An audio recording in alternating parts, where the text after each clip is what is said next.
আসসালামু আলাইকুম সবাইকে। জননীস ব্লগ থেকে চলে আসলাম নতুন আরো একটি ব্লগ নিয়ে।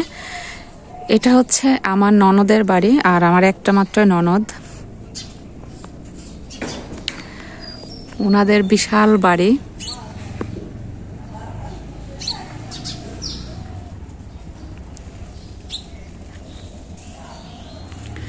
সন্ধ্যা হলে এখানে ওনাদের যে গাড়িগুলো আছে না, এখানে যে এই মানে কি বলে এগুলাকে, এই প্রায় 7-8টা এসে জমা হয়ে যায়। এটা সম্পূর্ণ ওনাদের জায়গার উপরে। আর ওইদিকে গেলে একটা পুকুর ঘাট আছে, পুকুর ঘাটের উপর থেকে যতগুলো জমি দেখা যায় শুধু ওনাদের। এটা সম্পূর্ণ বাড়িটাই ওনাদের। ওটা হচ্ছে বাড়ির মেইন গেট। তো নিচে গিয়ে দেখাবো ইনশাল্লাহ, নিচে গিয়েও ভিডিও হবে। তো এটা হচ্ছে এখানে কয়েকটা পদের গাছ লাগানো শুরু করেছে অলরেডি, লেবু গাছ টাছ, যাই হোক। তো ছাদ তো অনেকগুলা।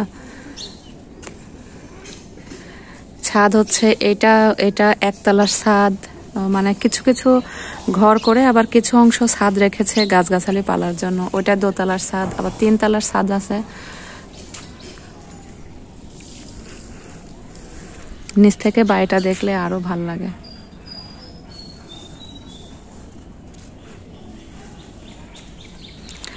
তো আমি ছাদে এসেছিলাম কাপড় নাড়তে, তো ভাবলাম যে একটু আপনাদের সাথে শেয়ার করি ভিডিওটা, বাড়িটা।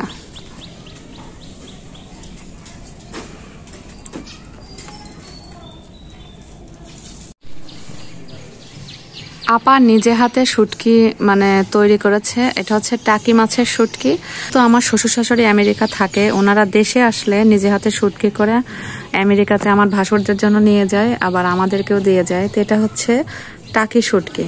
তো ছাদের উপরে রোদ উঠেছে, টাকি শুটকি দিয়ে রেখেছে। মাসি এসে কি অবস্থা।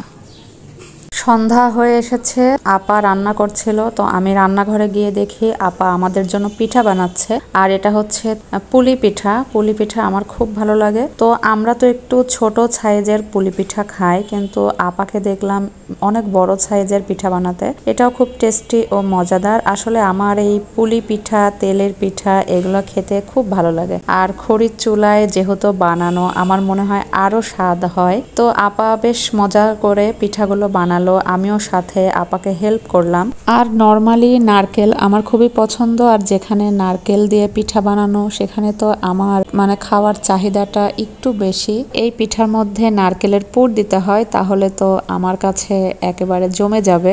তো আমি আর আপা দুজন মিলে পিঠা বানিয়ে, পিঠা ভেজে গরম গরম চুলার কাছে বসে থেকে গরম অনেকগুলো পিঠা খেয়েছি। তো আজকের মতো বিদায়, আল্লাহ হাফেজ সবাইকে।